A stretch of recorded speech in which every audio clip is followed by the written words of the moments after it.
My friends, as a little boy, I was quite inquisitive and would often ask questions of the adults around me, and sometimes got myself into plenty of trouble.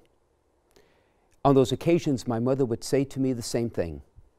She would look at me with those eyes of love and say, "You need to learn to mind your own business."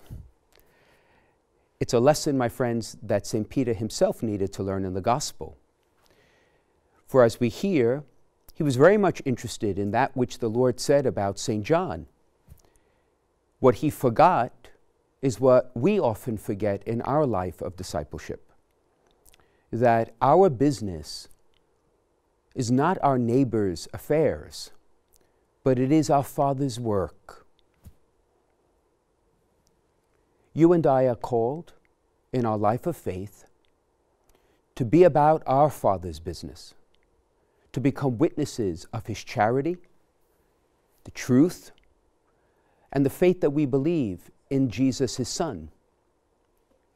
So, for example, Blessed Pope Paul VI once said that the world certainly needs catechists, those who are going to teach about the faith, but the world needs as much, perhaps even more, witnesses of the faith, people who are living what they believe. And that's the business you and I should be about. You and I need to be women and men of courage to stand for the truth in a world that does not often welcome that truth. We need to be people of justice and charity, willing to go and serve those who are marginalized and poor, those whom the world has disregarded, those whom are looking for hope.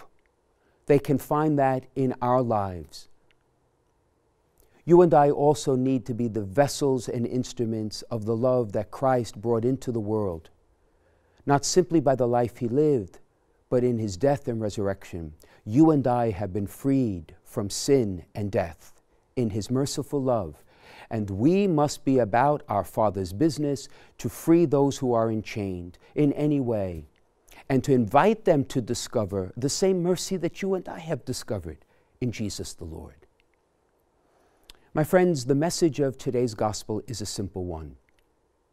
You and I must be about our Father's business, which is not necessarily meddling in what our neighbor may be doing or what's said about him or her, but to keep our eyes fixed on Jesus.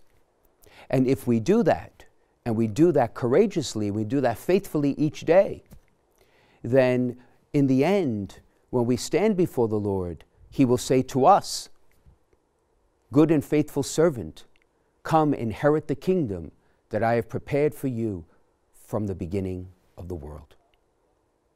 Thank you, and God bless you.